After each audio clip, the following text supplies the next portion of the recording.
cherche Dieu parce qu'il a les paroles de la vie éternelle. Bien-aimés dans les seigneurs, vous qui avez soif du Seigneur, à la quête des solutions à vos problèmes et à vos besoins de la main du Seigneur, voici pour vous un moment favorable à n'y pas louper. L'église Bread of Life vous invite à prendre part à une semaine de jeûne et d'intenses prières dénommée Morija 2022. Téné du 29 mai au 5 juin 2022. Chaque jour, 4 sessions sont organisées pour vous. Des 21h à 0h, des 3h à 6h, des 9h à 12h et des 15h à 18h. Les orateurs détails sont alignés pour vous apporter les nécessaires. Les bishops Koban Chibanda des Mbujimai, Supplication profonde à Dieu. le docteur Eric Nkoto de la France, Dans la foi, on grandit.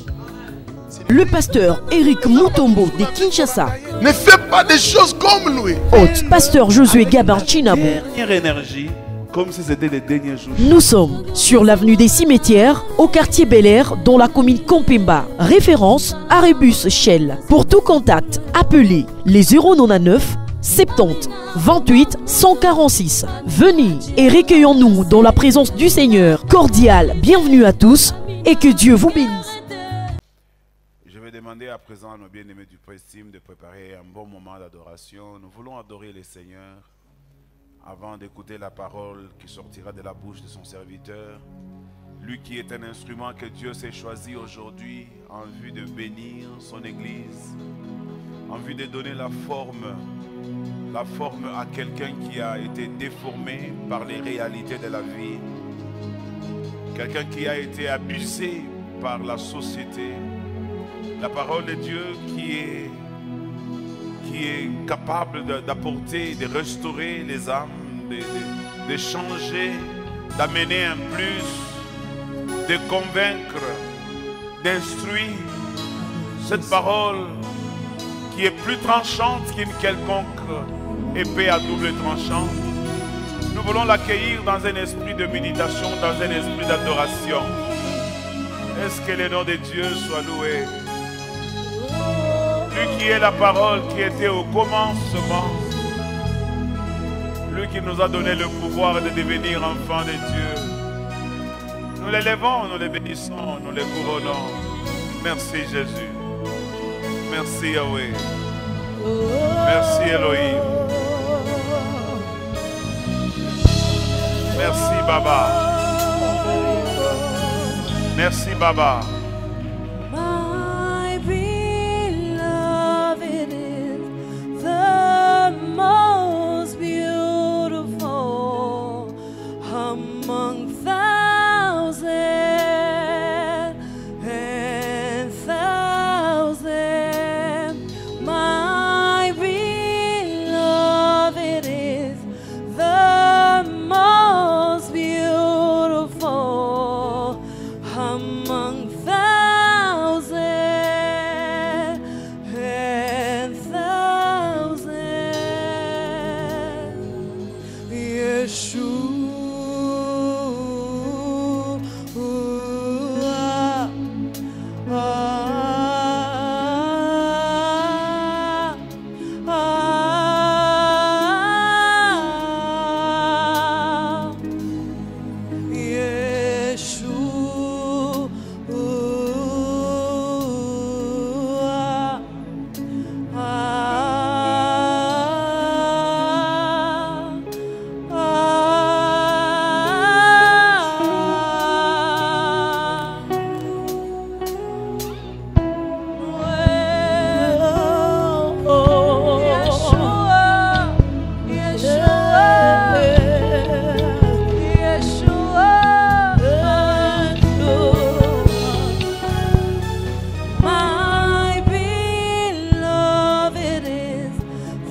Dans le nom de Jésus. Le nom de Jésus est capable de briser les chaînes. Le nom de Jésus est capable de donner la solution. Yeshua, nous t'élevons ce matin, car tu mérites honneur, gloire et puissance, car tu mérites tout ce qui te doit ce matin. Yeshua. Oh, Yeshua. Yeshua. Yeshua. Yeshua.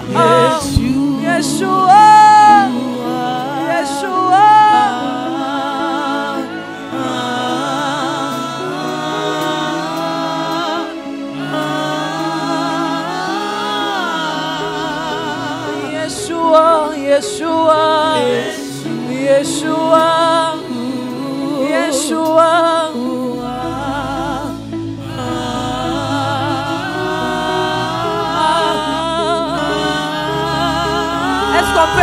on peut aller avec la salle. Yeshua, Yeshua. Avec la salle.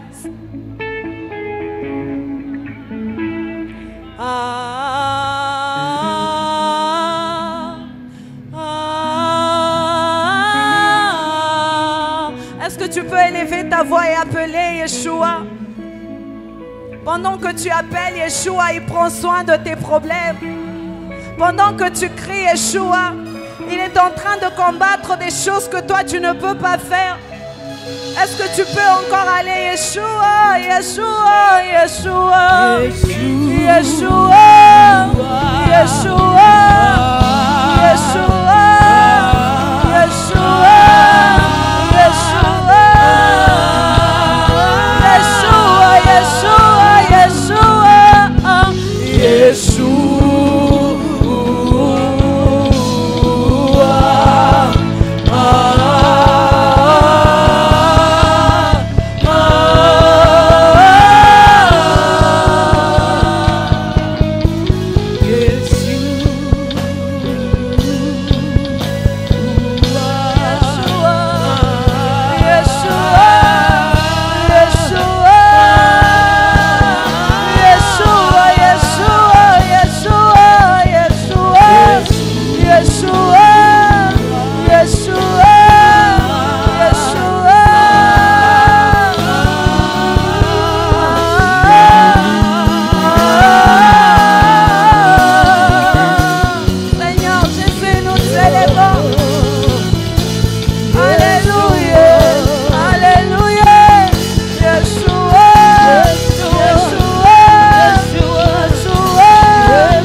Levez la main droite.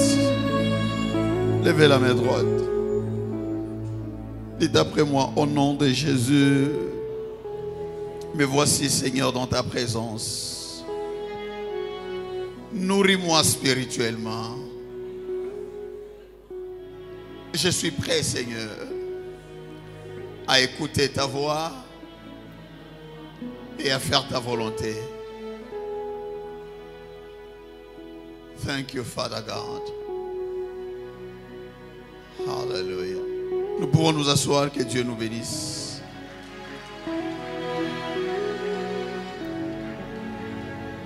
Wow. Ses amis sont franchement merveilleux. Wow. Ouf, mon Dieu. C'est Praise Team, hein? C'est ça, Bishop? Praise Team. Wow. Oh là là là là là là là. Ils font tout pratiquement. Ils font l'anglais, ils font le français, ils font les langues locales, ils font le chiluba, ils font le kiluba kati, ils font... Waouh. Est-ce qu'on peut les acclamer, s'il vous plaît? Je suis très émerveillé. My God. My God. Merci à mon Dieu qui m'a fortifié, qui m'a permis de participer à un programme tellement important pour ma vie. Merci au Bishop qui m'a fait confiance. Le Bishop, pour moi, je pense que c'est quelqu'un qui m'a, en anglais on dit, he picked me up. C'est quelqu'un qui m'a ramassé. Il m'a pris quelque part et il dit, je prends ça. Et je pense que cet acte-là, c'est Dieu.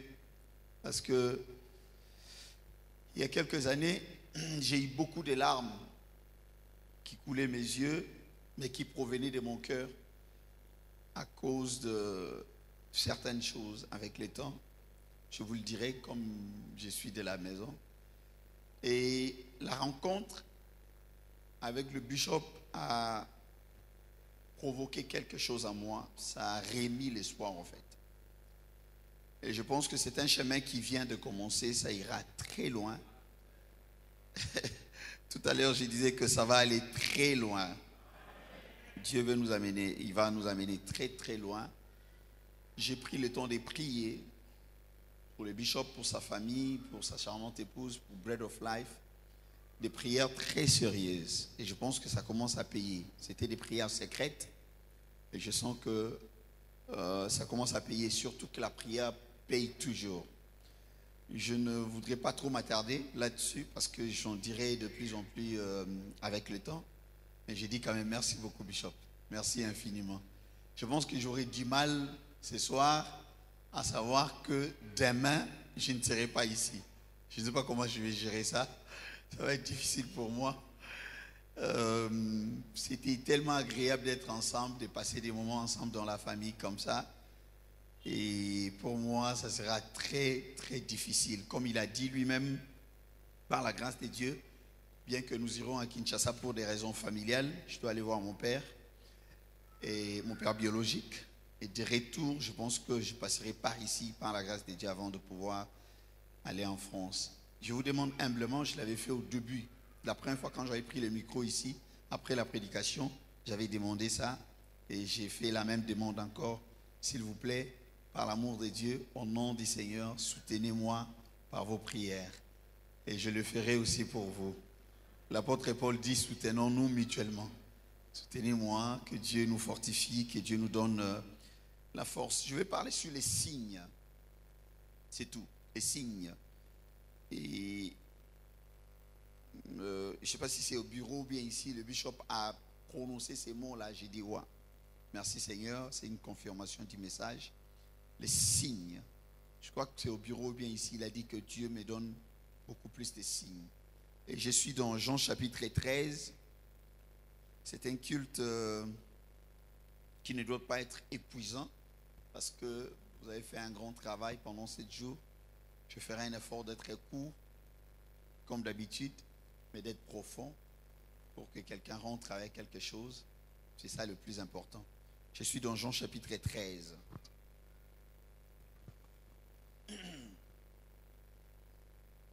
Jean chapitre 13, je vais commencer par Je vais lire.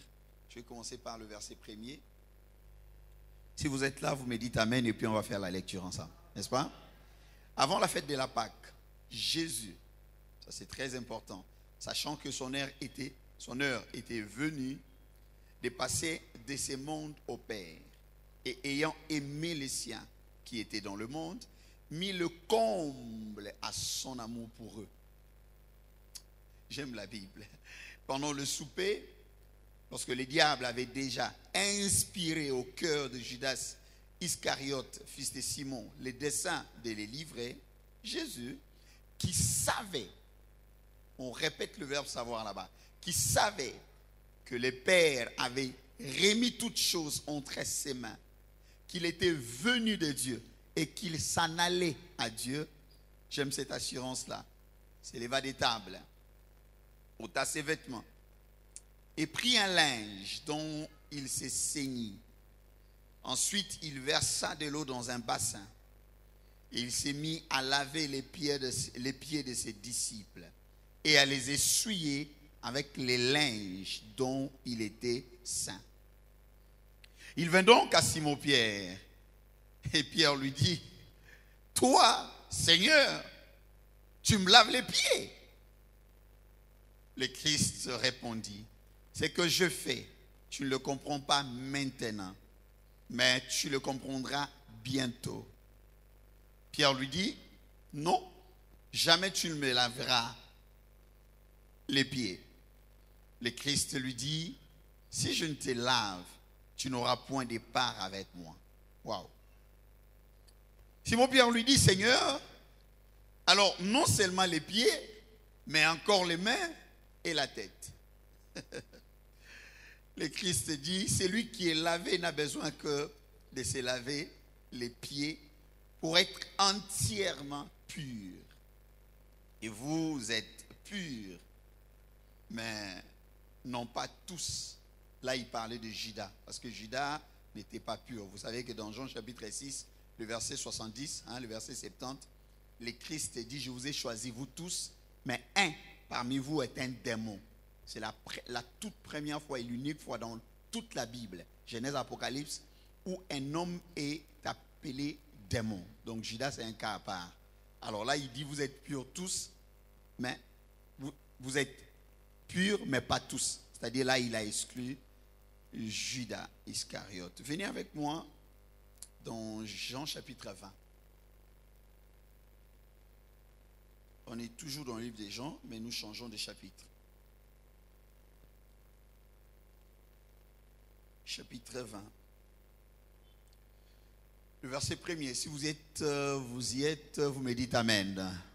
Gloire au Seigneur. Le premier jour de la semaine, Marie de Magdala s'est rendue au sépulcre dès le matin, comme il faisait encore obscur, et elle vit que la pierre était ôtée du sépulcre. Elle courut vers Simon-Pierre et vers l'autre disciple que le Christ aimait, et leur dit, ils ont enlevé du sépulcre le Seigneur, et nous ne savons où ils l'ont mis. Pierre et l'autre disciple. L'autre disciple là-bas, c'est Jean. D'accord? Pierre et l'autre disciple, donc Pierre et Jean, sortirent et allèrent au sépulcre. Ils couraient tous deux ensemble, mais l'autre disciple, donc Jean, courut beaucoup plus vite que Pierre et arriva le premier au sépulcre. S'étant baissé, il vit les bandes. Attention ici, il vit les bandes qui étaient à terre. Cependant, il n'entra pas. Simon-Pierre, qui le suivait, arriva et entra dans le sépulcre. Il vit les bandes qui étaient à terre et les linges qu'on avait mis sur la tête de Jésus, non avec les bandes, mais pliés, s'il vous plaît, mais pliés dans un lieu à part. Alors l'autre disciple qui était arrivé le premier, donc là on parle des gens au sépulcre, entra aussi et il vit et il crut. Amen, amen. Amen, amen. que Dieu ajoute la bénédiction à sa parole.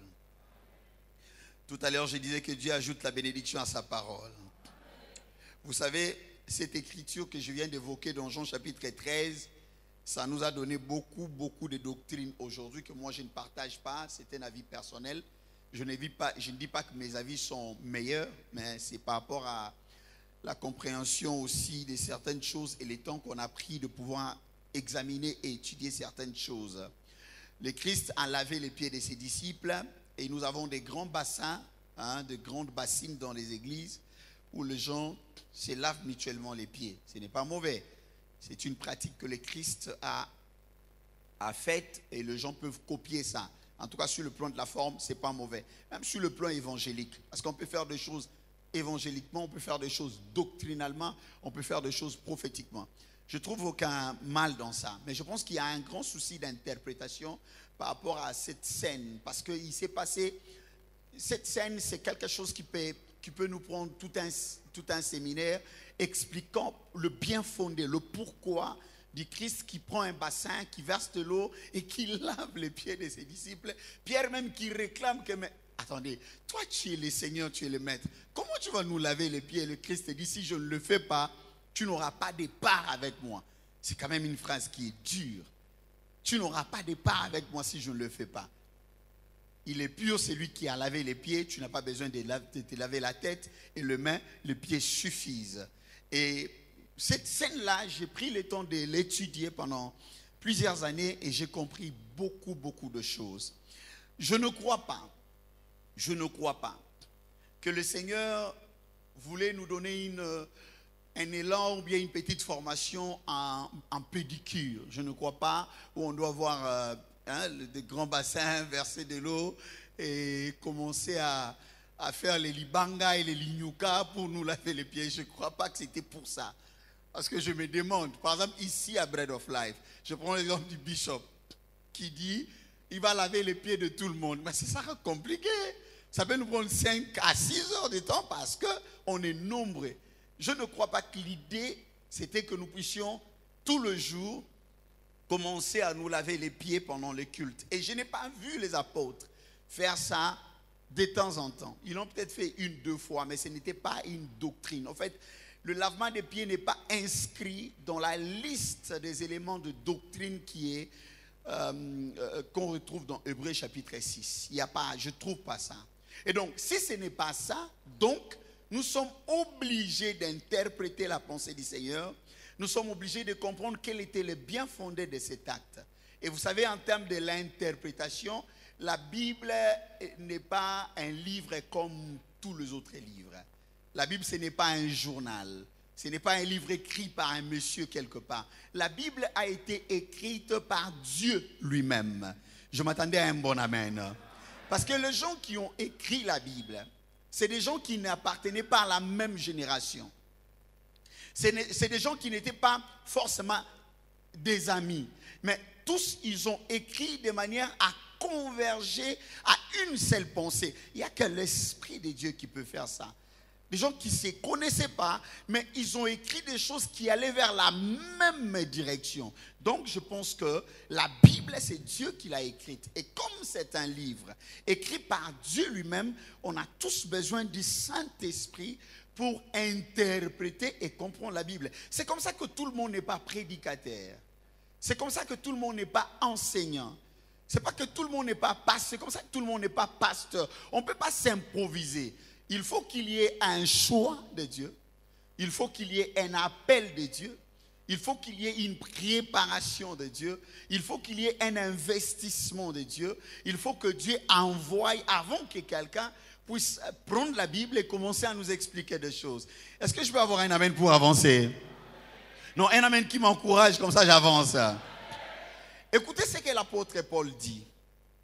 Dans 1 Corinthiens chapitre 14, si ma mémoire est bonne, c'est le verset 6. Il dit ceci: je ne peux pas venir auprès de vous et vous parler de la part de Dieu en parlant en langue ou bien en utilisant un langage que vous ne comprenez pas. Donc, pour vous parler de la parole de Dieu, de la part de Dieu, de la parole de Dieu, l'apôtre Paul dit: je suis obligé d'emprunter 4 chemins ou 4 méthodes. Il dit, pour vous prêcher la parole de Dieu, je dois vous prêcher la parole de Dieu par révélation. Quelqu'un dit après moi, révélation. Un peu plus fort que ça, révélation. La révélation, c'est quoi? La révélation, c'est que tu tombes sur une écriture, tu tombes sur un verset de la Bible et ça semble être très compliqué. Il y a un voile. Mais Dieu, par le Saint-Esprit, vous permet d'enlever ce voile-là. C'est ce qu'on appelle la révélation. Il y a des gens, ils prennent une écriture, ils commencent à parler, vous vous dites, waouh, comment il a compris ça? Ça, c'est ce qu'on appelle la révélation. Donc, l'apôtre Paul dit, si je viens vous parler, je dois passer par la révélation. Il dit, si je ne passe pas par la révélation, je dois passer par la prophétie. Par la prophétie. C'est quoi donc la prophétie? La prophétie, c'est que la Bible, c'est un livre bourré de prophéties. C'est rempli de prophéties. Presque quasiment toutes les écritures qui sont dans la Bible sont des prophéties. Mais sauf que ces prophéties-là, c'est un peu comme le puzzle. Puzzle, je ne sais pas comment dire ça en français. Vous voyez, les enfants, ils ont un jeu qu'ils jouent où il y a une image d'un animal, mais c'est mis en désordre. Et l'enfant doit remettre chaque pièce à sa place. C'est ça les prophéties qui sont dans la Bible. Il y a des prophéties bibliques ici. Il y a une prophétie qui est dans Malachie, l'autre est dans Genèse, l'autre est dans Matthieu, l'autre... Maintenant, prêcher par prophétie veut dire remettre chaque prophétie à sa place pour que la parole de Dieu puisse avoir un sens par rapport à ceux qui sont en train de l'écouter. Et Paul dit, si je ne vous parle pas par révélation, qui est le fait d'enlever le voile, je peux vous parler par prophétie, qui est le fait de remettre une certaine concordance dans les Écritures. Et il dit encore, si je ne parle pas par révélation et que je ne parle pas par prophétie, je peux vous parler par connaissance. Et là, c'est très important que les hommes de Dieu soient, que les enfants de Dieu, allais-je dire, soient éduqués, qu'ils étudient, parce que la nature, la compréhension de choses, les IQ, comme on dit en anglais, IQ, c'est-à-dire quotient intellectuel, c'est très important pour interpréter ou comprendre les choses de Dieu. Il dit, je peux vous parler par connaissance. Qu'est-ce qu'il appelle connaissance? Toutes les connaissances que nous avons peuvent nous aider à comprendre certaines vérités ou certaines réalités bibliques. Ça peut être la mathématique, le français, tout ça. Il y a des gens qui interprètent mal les choses justement par un manque de compréhension de français. Donc, je pense que la connaissance de choses que nous avons nous permet de disséquer, de comprendre aussi le langage du Seigneur. C'est comme ça que les études sont très importantes. Les jeunes n'ont pas dit Amen. Je souhaite que nous ayons au milieu de nous ici des licenciés, des médecins, des ingénieurs comme nous avez présenté ces jours-là. Parce qu'on ne sait jamais. Le Seigneur peut t'appeler au ministère, il peut t'appeler à la prédication. Il faut avoir la connaissance. C'est très important. Le Christ, quand il parlait même de la géographie, il parlait de l'astronomie, il parlait de la science. Je voyais Satan tomber comme une éclair. Il a parlé des étoiles. Le Christ a même dit un jour que vous savez que lorsque le vent souffle du midi, vous savez qu'il va pleuvoir. Et lorsque le vent souffle de l'Occident, vous savez qu'il fera chaud. Pour distinguer ces choses-là, midi, Occident, tout ça, il faut avoir la connaissance. Donc le Seigneur avait la connaissance. Il faut s'informer. Il faut avoir la connaissance. C'est comme ça qu'au début du verset 13, du chapitre 13, quand on a pris le verset premier, la Bible dit Jésus qui savait, sachant que son heure était venue. Vous voyez, là on utilise la connaissance. Vous savez, le verbe savoir, c'est être suffisamment informé. En d'autres termes, Jésus qui était suffisamment informé. Je suis souvent très content des amis qui, lorsque la prédication, l'enseignement est en train d'être donné, ils prennent note. C'est très important. Ta connaissance détermine la dimension où Dieu va t'amener. L'apôtre Pierre ne pouvait pas aller loin parce qu'il avait un souci de connaissance. Contrairement à l'apôtre Paul, qui avait une connaissance très, très élargie. Là où c'est limite le niveau de ta connaissance, peut limiter aussi le niveau que Dieu peut utiliser. Parce que Dieu ne va pas au-delà du récipient. Il ne va pas au-delà de ce que tu as. Il se limite à ce que tu as pour ne pas faire craquer ta tête. C'est comme ça que Pierre, par orgueil, mais un orgueil bien, il a dit, nous ne sommes pas comme les autres. Les choses que nous prêchons parce qu'il y avait une petite polémique entre les deux. Les choses que nous prêchons, c'est des choses que nous avions vécues. Nous avions vu ça. Nous étions avec lui. C'est des choses que nous avions touchées. C'est des choses que nous avions vues avec nos yeux. En fait, il voulait dire, même si Dieu t'utilise comment, même si Dieu t'a appelé, le Christ s'est manifesté en toi, mais nous, on était avec lui. Et quand Paul prend la parole, lui dit le contraire. Il dit, moi, je n'étais pas là. Je n'ai pas vu, je n'ai pas entendu, je n'ai pas touché ces choses-là. Mais les choses que je prêche, l'œil ne peut pas voir ça. Et l'oreille ne peut pas entendre ça. En d'autres termes, l'apôtre Paul voulait dire, c'est au-delà de ce qu'on peut voir. Et c'est au-delà de ce qu'on peut entendre. Et c'est au-delà de ce qu'on peut toucher. Il voulait dire à Pierre, calme-toi. Chacun a son niveau et chacun a sa dimension. Je reçois un amen, bien j'avance. Non, un amen qui m'encourage, j'avance. Donc la connaissance, c'est très important. C'est pourquoi Paul dit, quand je prêche la parole de Dieu, je passe par le chemin de la révélation, je passe par le chemin de la prophétie, je passe par le chemin de la connaissance. Et il finit, il dit, si je prêche la parole de Dieu, je peux vous prêcher par doctrine. Alors, beaucoup de gens me posent la question de savoir c'est quoi la doctrine. Écoutez très bien. Il y a une différence entre le salut et la doctrine. Le salut, c'est un dénominateur commun. Nous sommes sauvés par la foi en Christ. Quand on reçoit Jésus dans son cœur, on confesse, on est sauvé. Peu importe son église où on prie. Mais la doctrine, il y a ce qu'on appelle la doctrine de la parole de Dieu, c'est-à-dire une certaine conclusion de la parole qui nous converge vers Christ. Mais il y a ce qu'on appelle aussi la doctrine de l'église locale. Par exemple, ici, nous avons notre doctrine, notre façon de faire les choses. À quoi sert la doctrine? La doctrine nous permet d'avoir l'ordre dans l'assemblée, dans la communauté. Parce que si vous enlevez la doctrine, il n'y a pas d'ordre. La doctrine, en fait, ce sont des garde-fous. Vous savez, quand on crée un pont, le pont est là, ce n'est pas que les gens sont de fous. Le pont est là. Mais les ingénieurs pensent que tout peut arriver. Qu'est-ce qu'ils font? Ils y mettent des garde-fous. Vous voyez, non? C'est pour protéger. Parce que tout peut arriver. Ben, c'est ça la doctrine. Alors Paul dit, je peux vous prêcher par connaissance, par révélation. Je peux vous prêcher par doctrine.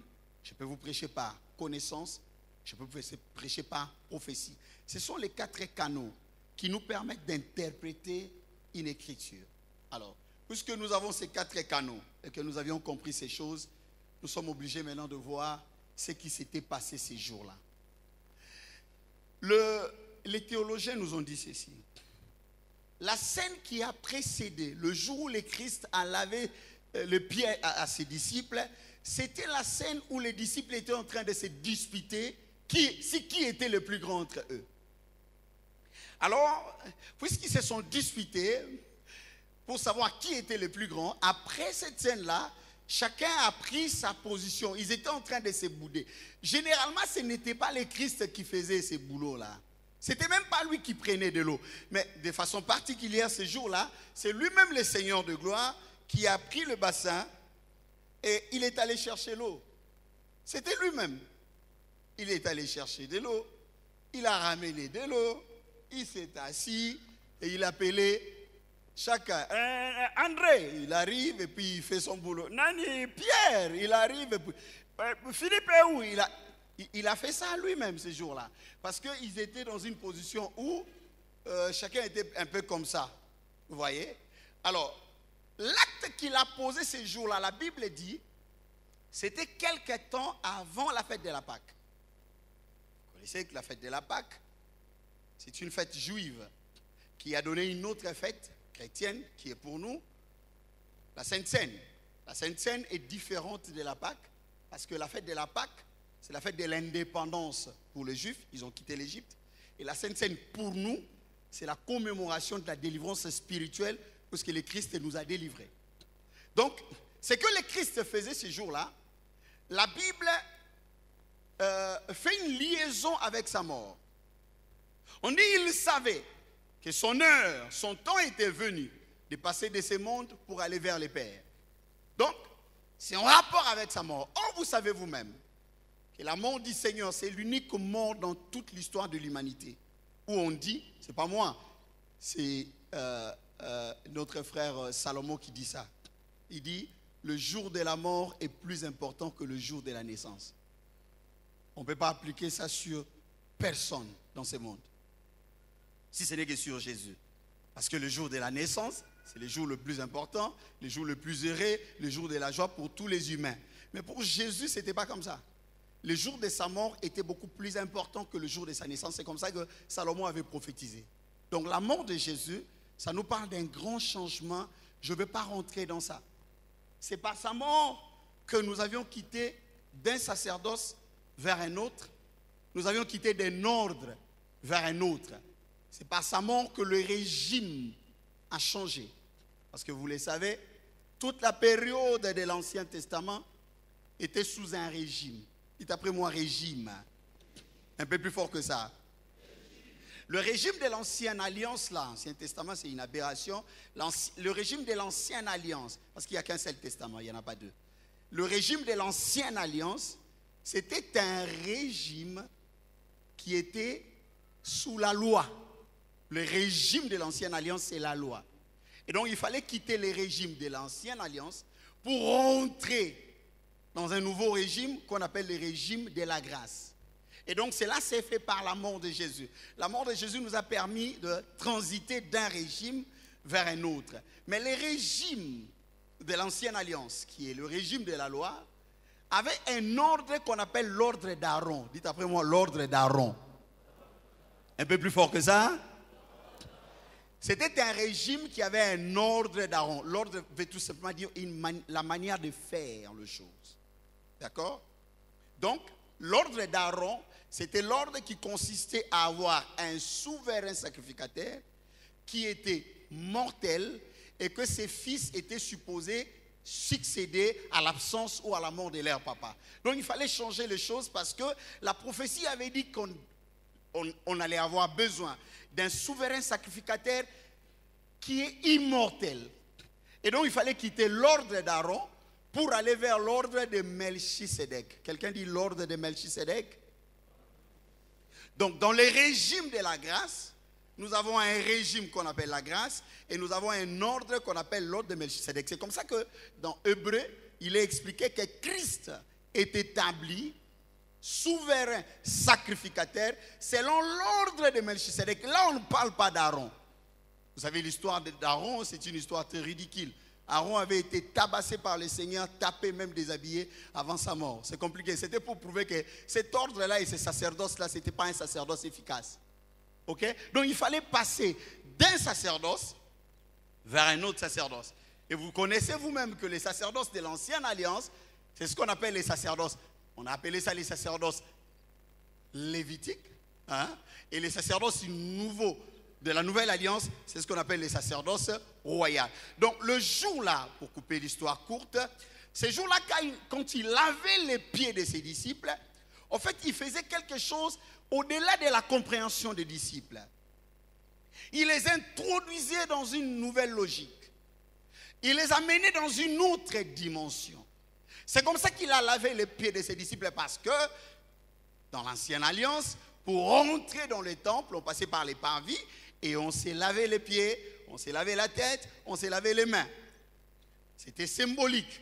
Mais ces jours-là, il a lavé les pieds parce que chaque élément qu'on lavait représentait quelque chose. La tête, c'était pour la direction, la pensée. D'accord? Les pieds, c'était pour la marche. Et les mains, c'était pour les œuvres. On s'est lavé la tête dans l'Ancienne Alliance pour dire que je me purifie au niveau de mes pensées.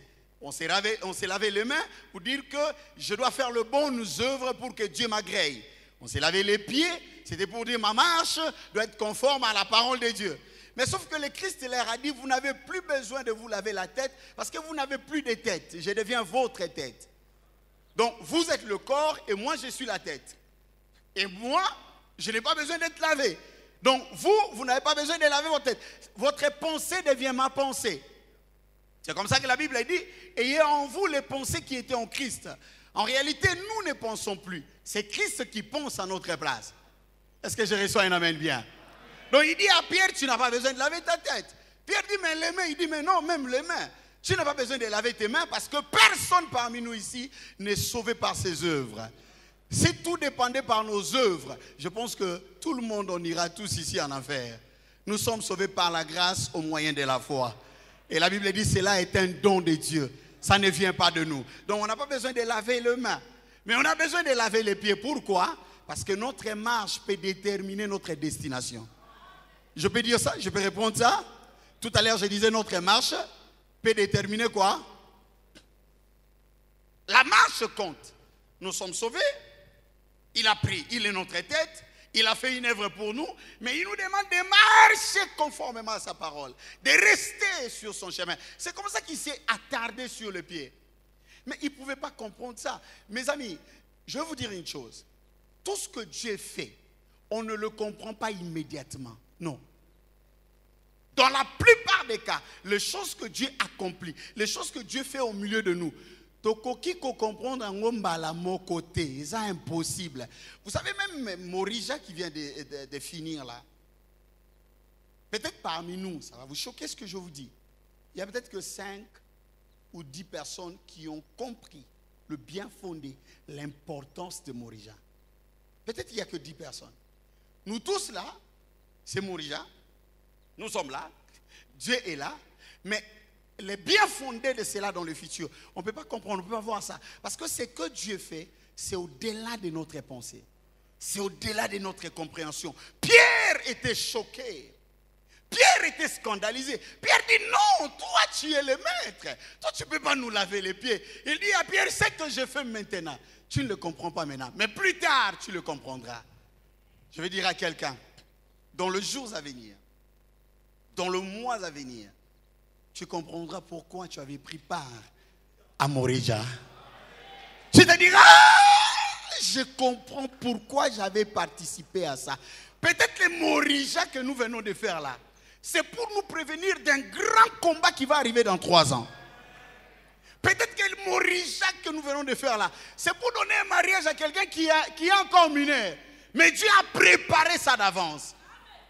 Dites après moi amen. Un peu plus fort que ça, amen. Nous nous attachons à Dieu par confiance parce que nous savons que ce qu'il fait pour nous, c'est toujours pour notre bien. Il nous prépare à la grandeur. Il dit à Pierre, tu ne comprends pas. Bien aimé, vous savez combien de gens qui voulaient être là et participer pendant ces 7 jours, mais ils n'ont pas eu le temps. Ou bien ils étaient en péché, ou bien ils étaient en déplacement, ou bien ils étaient malades. Pourquoi tu étais là? Pourquoi tu as participé? Pourquoi tu as aimé ce programme? Pourquoi tu as prié autant? Pourquoi tu as chanté autant? Il n'y a pas un hasard dans les choses de Dieu. Les hasards n'existent pas. Il y a un pourquoi dans tout ce que Dieu fait. La Bible dit Dieu fait chaque chose bon, mais il le fait en son temps. Je pense que Morija, c'était quelque chose de bon et qui est arrivé au temps de Dieu. Et nous allons voir plus tard le résultat de cela. Ils ont quitté ces jours-là. Peut-être qu'ils s'est disputé entre eux. Ils se disaient, mais maître, ce qu'il a fait aujourd'hui, on n'a pas compris. Hein? Il t'a aussi lavé les pieds. Il dit, oui, moi aussi, mais on n'a pas compris. Et quelques temps plus tard, on arrête mon Seigneur. Il est malmené par les tribunaux. Il passe par Hérode, par Caïphe, par Anne. Malmené comme un voleur. Ensuite, ils ont décidé de libérer Barnabas, c'est ça? Barabbas, et de les tuer. La décision est tombée. Et il est monté à la croix. C'était un vendredi soir. C'était compliqué pour les disciples. Les autres se disaient, ce gars-là, il a marché sur l'eau. Il va juste crier. Et puis les clous vont quitter et puis il va descendre. Et finalement, il a crié, Père, je remets mon esprit. Ils étaient tous découragés. Tout le monde était découragé. Ils le regardaient là, suspendu, au milieu de 2 voleurs. C'était un événement triste. Et certains juifs étaient en train de se dire, une fois leur maître est mort, on va les lapider. Ils avaient peur. C'est comme ça que Pierre avait régné 3 fois le Seigneur. On en parlera un jour. Ils avaient tous peur. Ils se sont cachés quelque part. Toute la soirée de vendredi, là, personne ne disait un mot. Ils étaient choqués. Et le samedi, toute la journée, Thomas, qui était un costaud, un têtu, il sortait un peu, il rentrait pour avoir des informations. Parce que Thomas, c'était un véritable têtu. Et il leur disait, mes amis, c'est chaud là-bas. En tout cas, ceux qui ont Zubiso, ils allaient voir. Bien maquillé l'été. Ils étaient là calmes. Le matin, une église où il y a des mamans. Je disais au bishop, quand j'ai vu maman Sylvie au milieu, entourée par les mamans, elle-même en commande des choses, j'ai dit, je comprends pourquoi l'église est en train de progresser comme ça. L'église où il y a des mamans fortes, l'église où il y a une maman forte comme notre maman, comme ça, cette église-là progresse. Parce que Dieu a mis des choses dans la femme que l'homme n'a pas. On en parlera peut-être un jour. Vous savez, Adam n'avait jamais demandé à Dieu de lui donner une femme. C'était l'idée de Dieu lui-même. Il sait le pourquoi. Donc les femmes se sont réveillées très tôt le matin. Marie de Magdala a pris courage. On doit aller embaumer le corps du Seigneur. Elles sont allées. Arrivées devant le tombeau du Seigneur, eh bien, il y avait une pierre, une grosse pierre qui était placée. C'est ça ce qui s'est passé en ces temps-là. Il y avait un creux dans le rocher, un trou, et puis on y mettait une grosse pierre qu'on roulait pour que le corps soit décomposé là-dedans et que ça ne dérange pas les gens et que personne n'enlève ça. Pour enlever, ça demandait beaucoup de costauds, voire même des militaires, parce que ce n'était pas facile. C'était le sépulcre d'un riche, donc c'était bien fait. Et elles arrivent là, avec leur parfum, de loin, elles trouvent que la pierre n'est pas là. En fait, écoutez ceci. Les femmes ne sont même pas arrivées. C'est ça aussi le problème des femmes. Elles ne sont même pas arrivées pour vérifier qu'est-ce qui s'était passé. De loin, quand elles ont vu ça, elles ont dit non, c'est fini. Comme il y a eu beaucoup de rumeurs, il y a eu beaucoup de problèmes avec le Romain, certainement le corps du Seigneur a été volé. Ils ont oublié, ils ont tout oublié qu'il leur avait dit, on va m'arrêter, on va m'amener à Jérusalem et je ressusciterai. Elles ont oublié ça. Elles ont dit, on a volé le corps du Seigneur. Et la Bible dit de façon précipitée. Ces mamans-là, ces femmes-là, venez ma soeur, ces femmes-là, elles couraient, elles parlaient entre elles. Ils ont volé le corps du Seigneur. Elles criaient partout, Pierre, Pierre, Jacques, ils ont volé le corps du Seigneur. Et les amis qui étaient dedans, ils ont voulu savoir, mais qu'est-ce qui se passe? Les femmes ont dit, nous venons de là. Le corps n'est pas là.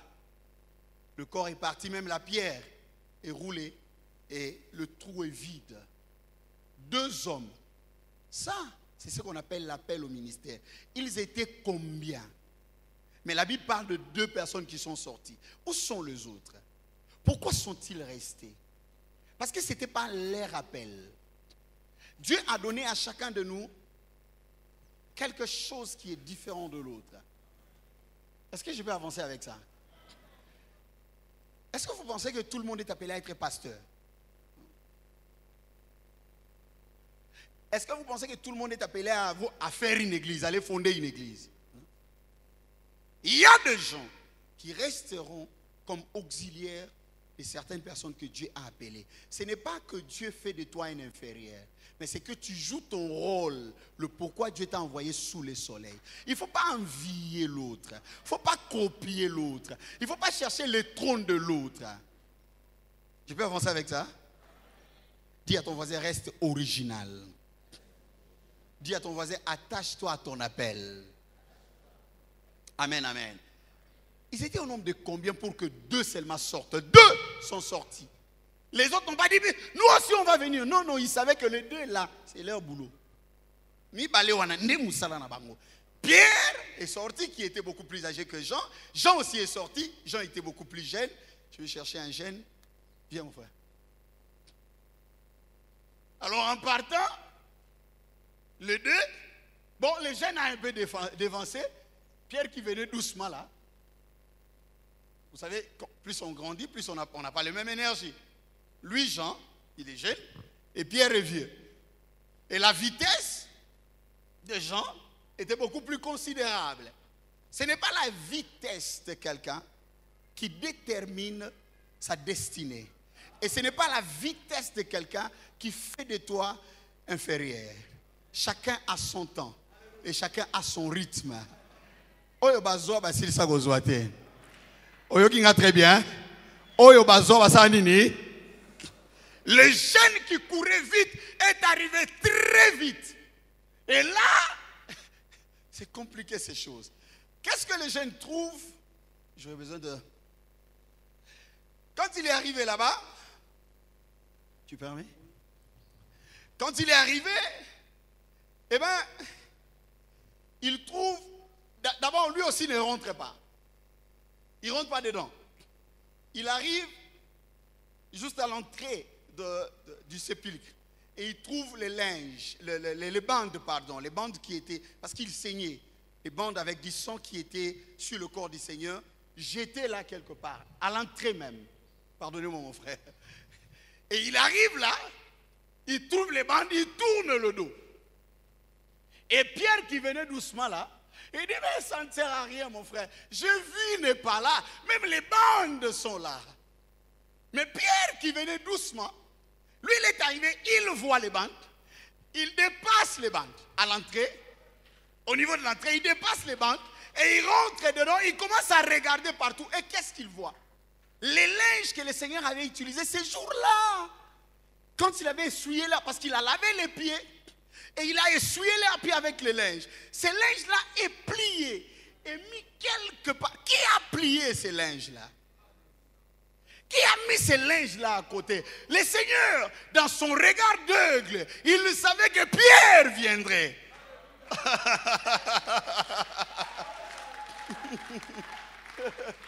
Vous savez, quand on a fait Morija ici, Dieu savait que tu allais venir. Il savait que tu allais être là. Et il a mis un signe. Parce qu'il avait dit à Pierre, tu ne comprends pas maintenant, mais bientôt tu comprendras. Et le Seigneur a repassé les linges et il a posé ça quelque part. Quand Pierre arrive, il a vu les linges, il a pris les linges, il a compris que ça c'est un signe pour moi. Je lève ma main comme un prophète. Que Dieu te donne un signe. Qu'il te donne un signe qui va déterminer ton miracle. Tu changeras de dimension.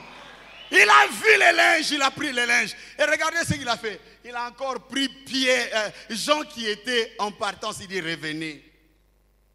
Et il dit à Jean, regarde, on n'a pas volé son corps. Il est ressuscité. Je ne sais pas ce que tu crois par rapport à ta vie. On n'a pas volé ta destinée. On n'a pas volé ton mari. On n'a pas volé ton mariage. Personne ne peut voler ton ministère. Il y a un signe qui va te confirmer que c'est une preuve, mais le Seigneur est avec toi. Ne te décourage pas. N'abandonne pas. Ne lâche pas. N'écoute pas ce qu'ils sont en train de dire. Reste attaché à la prophétie. Ce que le Seigneur t'a dit, il finira par l'accomplir. Est-ce que quelqu'un peut acclamer pour Jésus? Nous pouvons nous asseoir. Acclamer pour le Seigneur de gloire. Je venais sur Morija. Je disais au Seigneur dans l'avion, j'ai dit Seigneur, donne-moi un signe que tu m'as appelé dans ta présence pour aller chercher ta face.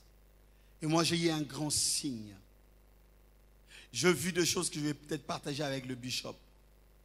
Je ne sais pas quel est le signe que Dieu t'a montré. Mais les signes ne sont pas toujours visibles. Les signes sont parfois une certaine conviction que j'ai dans mon cœur. Les signes, c'est peut-être quelque chose qui s'est passé au milieu de nous. Je ne sais pas ce que tu as vu, je ne sais pas ce que tu as entendu de la part de Dieu. Je vis certaines personnes parler en langue pour la première fois lorsque le bishop avait le micro ici ces jours-là. Je vis certaines personnes être baptisées du Saint-Esprit. Je vis comment les gens étaient touchés ici. C'était peut-être un signe que Dieu t'a donné, qu'il est avec toi. Il t'a appelé, il t'a choisi et il t'accompagne. Garde ces signes-là et souviens-toi de ces jours-là, lorsqu'il t'avait lavé les pieds. Le lavement de pieds, c'était l'introduction à une nouvelle dimension. Je crois que Morija nous a introduit à une autre dimension. On n'a peut-être pas vu les choses. Certains n'ont peut-être pas été touchés de façon particulière. Certains n'ont peut-être pas vu des visions comme ça, voir les anges ou voir quoi. Mais au moins, nous croyons que ces bateaux-là nous ont amenés quelque part. Ce travail-là nous a amenés quelque part. On n'est pas obligé de comprendre rationnellement les choses. Mais on est obligé de savoir que lorsqu'il fait quelque chose avec nous, il le fait avec raison. Il sait pourquoi il nous a enracinés dans sa présence comme ça. Il sait pourquoi. Tout ce qui nous reste, je vais terminer avec ça, c'est d'éviter de rester superficiel. Dis à ton voisin, ne sois pas superficiel. À partir de ces mots déjà, évitons les prières superficielles. Évitons la méditation superficielle. Vous savez, il y a des gens qui lisent la Bible, il y a des gens qui prient, il y a des gens qui viennent à l'église, évitons. Les femmes ont vu de loin, elles sont parties. Elles ont vu que la pierre n'était pas là, mais n'ont pas vu le linge qu'il avait plié lui-même.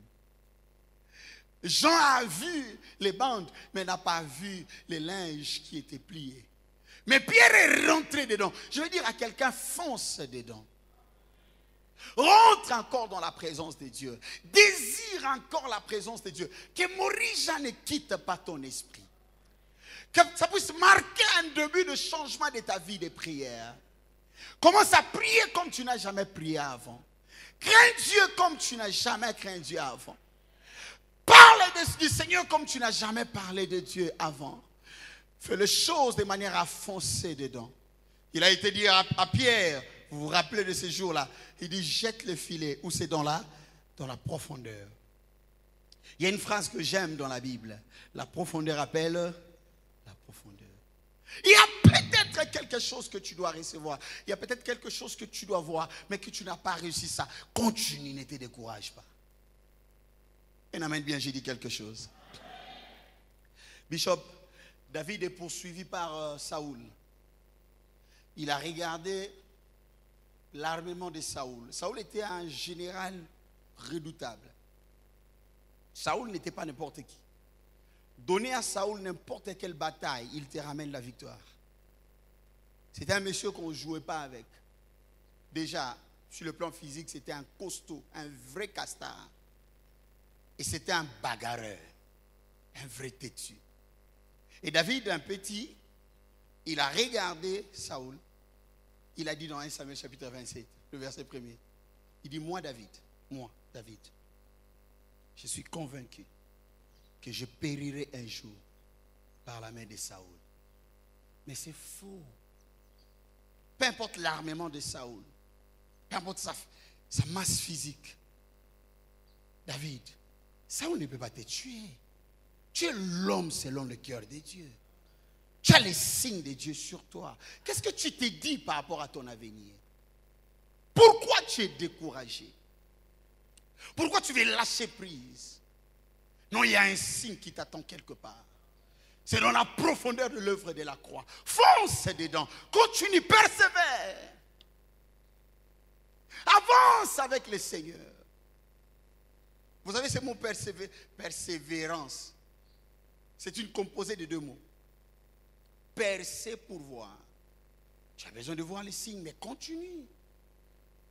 David, n'aie pas peur. Peut-être qu'il y a un David ici. Tu regardes la situation de ta famille. Tu regardes la sorcellerie de ta famille. Tu regardes l'adversité qui est devant toi. Tu regardes comment les gens parlent du mal de toi. Comment les gens te critiquent. Tu te dis, je pense que ça ne marchera jamais pour moi. Ça va marcher. C'est Saoul qui est mort. C'est son fils qui est mort. Ce n'est pas David. Mais David croyait qu'un jour, Saoul va les tuer. Tu es dans le monde des imaginations. Tu es dans les impressions. Tu es dans ce que tu vois. Mais les choses de Dieu, ce n'est pas comme ça. Les choses de Dieu, c'est au-delà de la compréhension humaine. Il y a des gens qui ont la grandeur qui sommeille en eux, ici. Ils sont vus, regardés petits, mais ce sont de grands. Il y a des choses en toi. Il y a un avenir en toi. Il y a un avenir sur tes enfants.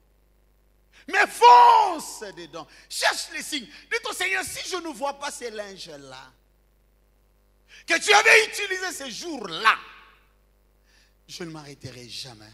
Pierre ne voulait pas s'arrêter malgré sa faiblesse. Malgré qu'il ne courait pas trop. Peut-être que tu n'as pas trop de diplômes. Peut-être que tu as une faiblesse qui te fait voir, qui te fait croire que tu es inférieur aux autres. Je vais te dire, ça ne dépend pas de ta faiblesse. Ça ne dépend pas de tes qualités. Ça dépend de celui qui t'a appelé. Ça dépend de celui qui t'a choisi. Ça dépend de la chance qu'il a mis en toi. Ça dépend de son appel sur toi, de sa vocation en toi. Ça dépend de la prophétie qui est sur ta tête. Ça ne dépend pas des prédictions de gens. Je m'en fous des prédictions de gens sur toi. Il a été dit sur certaines personnes, il a été dit sur certaines personnes, c'est faux et archi faux. Ce n'est jamais fini tant que Dieu n'a pas encore dit les derniers mots. Il parle pour toi ce matin et il te dit fonce dedans. Que Dieu te bénisse malgré la fatigue. Tu es là ce matin. Beaucoup ont dit non, Kokate, je suis fatigué. Toi tu as dit moi je serai là. Je t'encourage d'être là. À chaque instant qu'il y a un culte, si c'est possible, soyez présents. Parce que tu as besoin de voir les signes.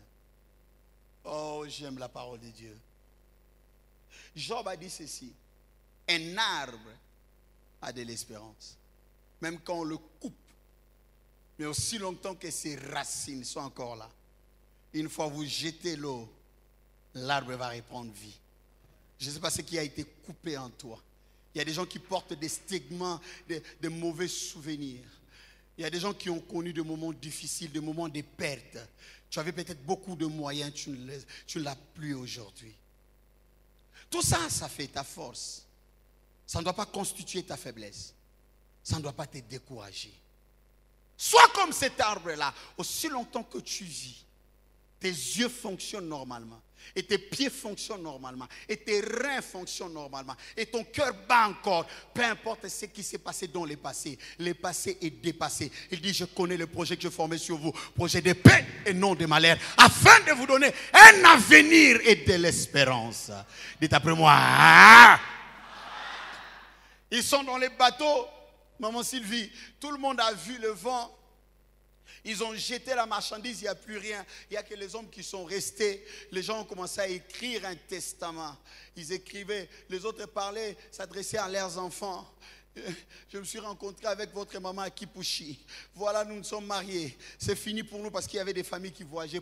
Paul s'est levé. Je suis dans Actes chapitre 27 et 28. Il a dit à tout le monde, personne ne périra parmi nous ici. Et quand ils sont arrivés, la Bible dit, tous les bateaux étaient déchirés, mais aucun homme n'était mort. Israël a compté un jour les hommes le jour de la guerre et ils ont donné un rapport à Moïse. Ils ont dit, il n'y a personne qui manque parmi nous. Je voudrais prophétiser sur une famille. Peu importe le vent qui souffle sur votre famille, personne ne périra dans votre famille. Dieu va vous préserver, il va vous protéger, il va vous garder. Personne ne périra. Le vent passera, le matériel sera touché, mais vos vies seront préservées. Au nom de... Dites après moi, ayez de l'espoir. Souvenez-vous qu'il s'est agenouillé. Il a lavé nos pieds. Il ne peut pas laver nos pieds sans nous donner un signe. Il a enlevé son linge qui faisait sa dignité. Vous savez, les linges là, on les plaçait où? Ça quittait l'épaule, ça traversait la hanche, ça protégeait la tunique que portaient les seigneurs. Il a enlevé ça. En fait, il a sacrifié sa dignité pour faire de toi un homme et une femme honorables. Il y a une puissance d'honorabilité sur toi. Tu ne seras jamais déshonoré devant qui que ce soit. Il y a une puissance de domination sur toi. Oh, je sens comme si je parle à quelqu'un ce matin. Il y a une puissance d'honorabilité. Dieu va t'honorer devant les hommes. Je reçois un amen bien. Les armes qu'ils utilisent ne pourront jamais te détruire. Parce que la technologie spirituelle dans laquelle tu évolues, c'est une technologie très avancée. Pourquoi? Parce que tu es branché au ciel. Tu es branché à celui qui t'a donné un linge. Il t'a donné un signe. Ce signe va t'accompagner. La Bible dit, voici les miracles qui accompagneront à ceux qui auront cru à mon nom. Ils chasseront les démons. Je chasse les démons autour de toi au nom de... Ils guériront les malade, que ta maladie soit guérie au nom de... Même s'il boit avec quelques breuvages mortels, cela ne leur fera aucun mal. Le poison ne te détruira pas. Au nom de... Dis à ton voisin, ils passent leur temps mais faisons la guerre. Ah oui, il était trop sérieux, va chez l'autre. Ils passent leur temps mais faisons la guerre. David a dit, lorsque je serai en train de traverser la vallée de l'ombre et de la mort, je ne craindrai rien. Parce que pour arriver au niveau de la vallée, il faut provenir d'une montagne. Et quand on quitte la vallée, cela veut dire on monte sur une montagne. Tu es en partance vers quelque part. Je voudrais que nous puissions acclamer pour le Seigneur. Donnez-moi les cris de joie dans les acclamations.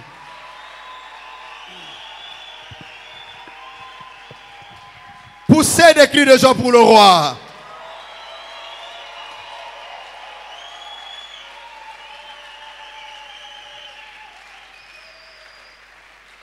Il y a une montagne qui t'attend. Pierre, n'oublie pas que les clés t'ont été confiées. Recevons le bishop. Je vous aime du plus profond de moi.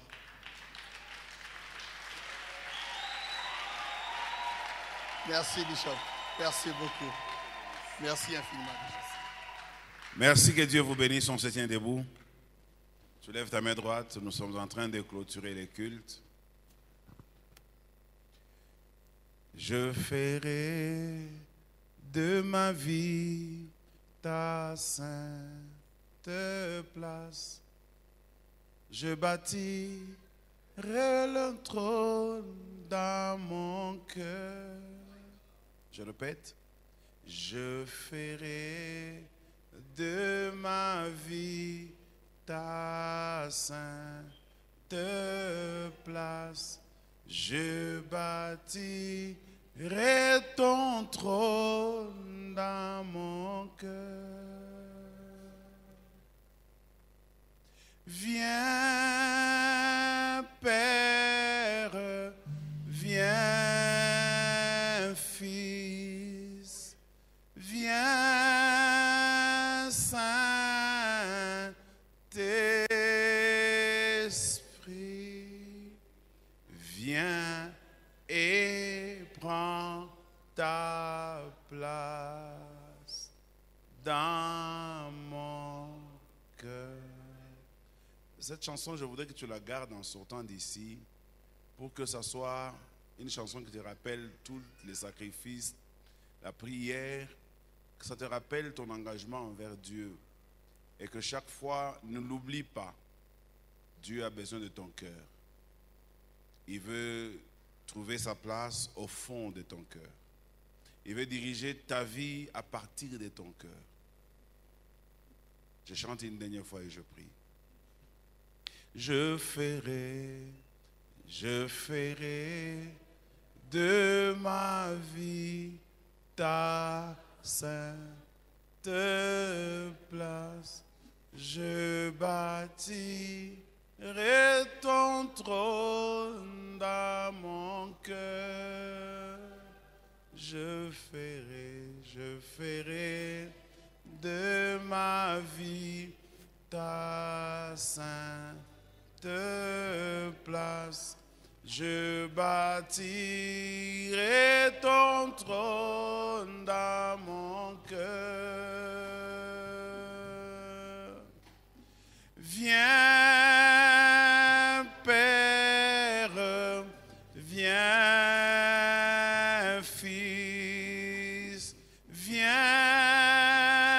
Saint-Esprit, viens et prends ta place dans mon cœur. Tu gardes la main levée. Père, je n'ai rien à faire pour ce peuple. La seule chose que je désire dans ma prière, avant qu'on se retrouve prochainement, c'est que tu pénètres dans le cœur de chacun et que tu y ériges ton trône. Que tu règnes au milieu de nous. Parce que nous savons qu'aujourd'hui, la seule chose qui peut nous éloigner de toi, c'est notre conduite coupable. Je voudrais que tu nous donnes des capacités. Parce que dehors, il fait noir. Dehors, il y a les ténèbres. Nous avons été dans la lumière pendant toute la semaine ici. Et les ténèbres de dehors nous attendent. Je prie afin que ton esprit soit avec nous. Parce que nous l'avons invité. Qu'il trouve aussi sa place dans notre cœur. Qu'il nous donne la conviction. Qu'il nous donne la force. La capacité. Qu'il donne aussi le vouloir et le faire. Car c'est toi qui nous donnes l'être et la vie dont nous avons besoin pour cheminer dans le chemin de la destinée. Je crois dans le nom du Père que cette église ira de l'avant. Je crois dans le nom du Fils qu'aucun d'entre nous ne mourra avant son temps. Et je crois dans le nom du Saint-Esprit, quiconque se liguera contre toi tombera sous ton pouvoir. Ainsi j'ai prié au nom du Père, du Fils et du Saint-Esprit. Allons dans la paix du Seigneur. Que Dieu vous bénisse. Cherche Dieu parce qu'il a les paroles de la vie éternelle.